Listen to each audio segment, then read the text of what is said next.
am Sir Diego. Ngayong araw, hindi kami ng kaunting ng oras para makapag-perform because we are tasked na magturo or magturo tungkol sa macro skills. So, sino familiar sa macro skills? What are the 5 macro skills? Listening? Ano pa? Speaking? What else? Sino bang may alam? Parang meron mo naka-expand sa akin. Listening, speaking, reading, yes. Ano pa? Writing and viewing. So, yung 5 na macro skills na yun ay i-perform namin in different activities and I hope makikag-cooperate kayo sa amin. So, okay po ba yun? Okay po ba yun? So, bibigyan namin yung floor kay Teacher Sheila. So again, class, good morning. Good morning, ma'am! So now I will show you a video clip, which is a poem and which is entitled I Am. By the way, class, the macro skill that we will be using or the macro skill that can be developed is what we call the viewing skills. When I say viewing skill, it is our ability to understand or recognize images, videos, or other visual.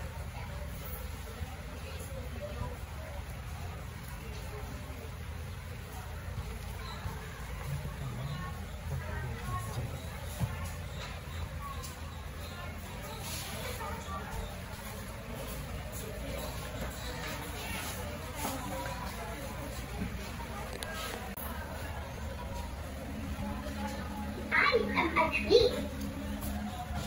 I am a tree and I stand so tall. I have great big branches and little branches small. When the wind blows left or the wind blows right, I keep my branches strong with all of my might. I am a tree and I stand so tall. I have great big branches and little branches small. Bees can build a hive, birds can build a nest. My branches stay strong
after a mess, your branches stay strong.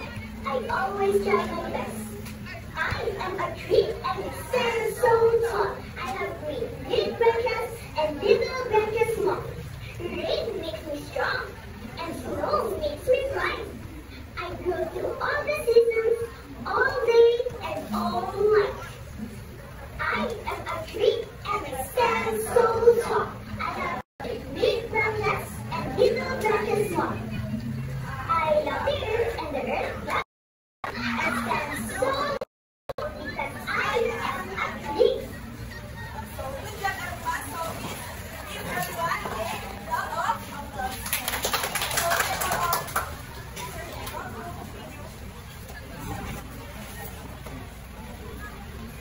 Okay, so when we say speaking, it is about expressing your thoughts, your ideas, or your feelings through oral communication. So, for example, you're going to answer a question in your class and talking to your friends or giving a speech. So, in speaking, of course, sinabi ko kanina na mag-oral, it is a form of oral recitation. So, of course, since naintindihan nyo na yung poem, I'm going to ask you a question. So, I prepared 5 questions and some of you will answer it. So, question number 1. Who is the main character in the poem? Who is the main character in the poem? Yes? Yes, the main character in the poem is the tree. Second, where does the tree live? The tree lives in the And in nature. So the tree lives on the earth. So number 3 question, what happens to the tree when the wind blows? Ano daw nangyayari dun sa tree kapag may malakas na hangin? Yes, the tree keeps its branches strong. So for the question number 5, what challenge does the tree face in the poem? Ano daw yung challenge na encounter ng tree dun sa poem? Anyone in the class? Yes, Riley?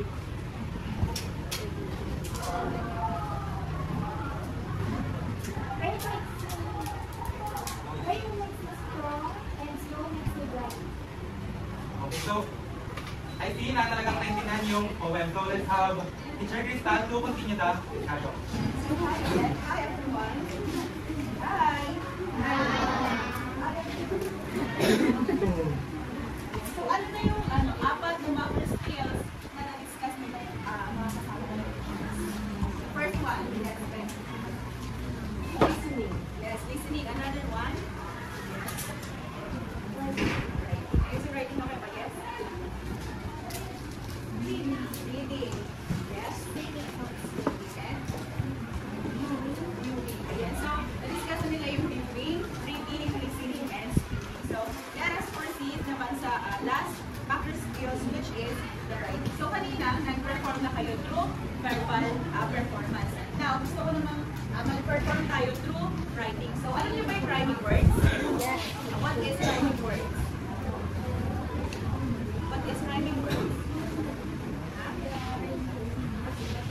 Words that sound similar to each other. Words that are similar to each other. So, sino makapagbigay ng example?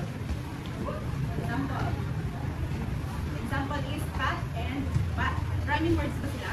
Yes. Yes. Ayan. So, dito, from the poem pa rin, magkakaroon tayo ng kahit, apat na estudyante para magsulat ng rhyming words from the poem. Ayan. So, ano ba yung rhyming words na? Tall, bright, test, at saka bright. So, pwede ninyo hanapin dito sa binigay namin sa inyo.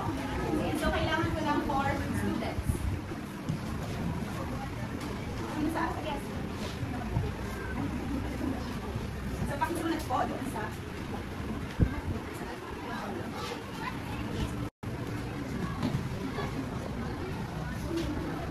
another one for the word bright.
word tall. Ano yung rhyming words niya? Small. Right? Right. Best? Best. And yung right? Nice. So, ayan tama lahat ng answers ninyo. So, for the second activity naman, fill in the blanks. Alam niyo ba yan? Yes. Ayan, so gusto ko na i-fill natin yung mga blanks through writing. Ready naman ito? 1, 2, 3, 4, 5, 6, 7, 8, 9, 10, 11, 12, 13 students. Volunteers.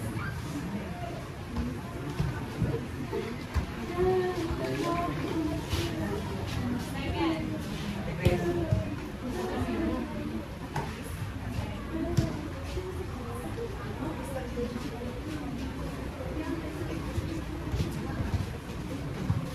Third one. Yes.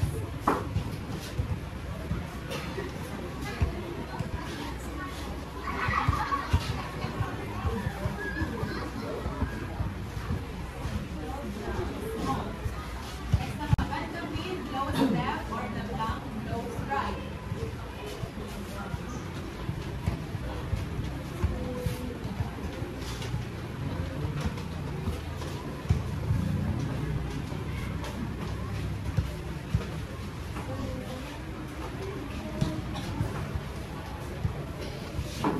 Next, I keep my branches blank with all of my might. Yes. And then yung next, I am a blank and I stand so blank. Yes, I'm a blank.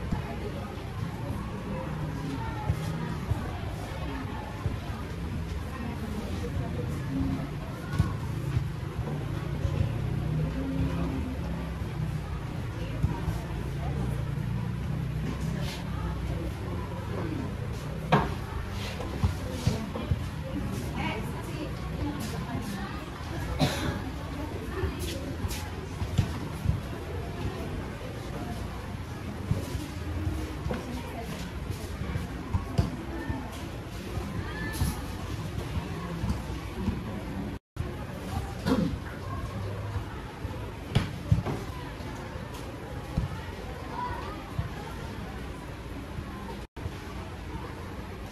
Next, I have a great big branches and little blank small.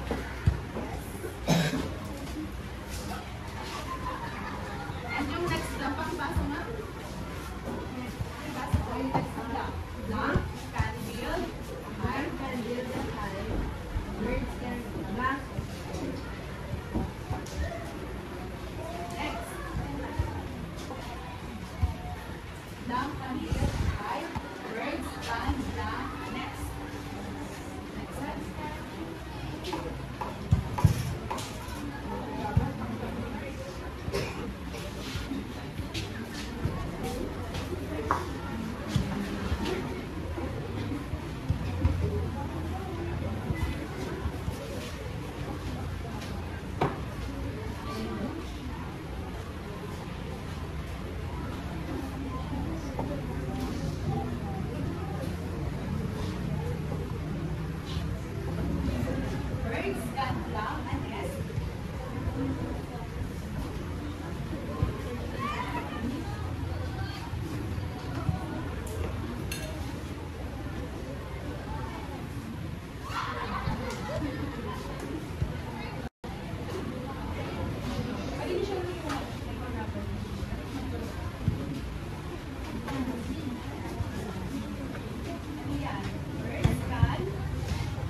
keep my branches strong with all of my might.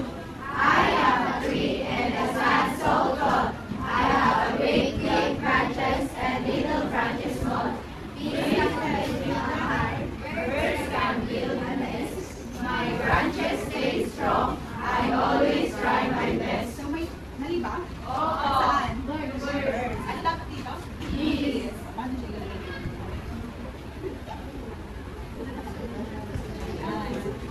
So, ano yung macro skills na naipakita natin sa activity na yun? Ano po yun? Writing. Ayan, so may mga katanungan ba tungkol sa 5 macro skills? So, ulitin na natin, ano yung 5 macro skills? The first one is? Ano po yun? Listening. Reading. Writing. Viewing. Viewing and speaking. And so those are the 5 macro skills na kinakailangan natin para magkaroon ng understanding of the communication. So, natawagin ko ulit si Teacher Dico para sa isang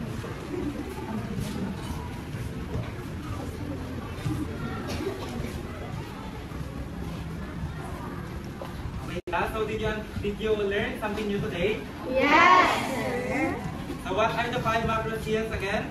Listening, reading, writing, viewing, speaking. Yeah, so thank you so much, grade 7, for your active participation.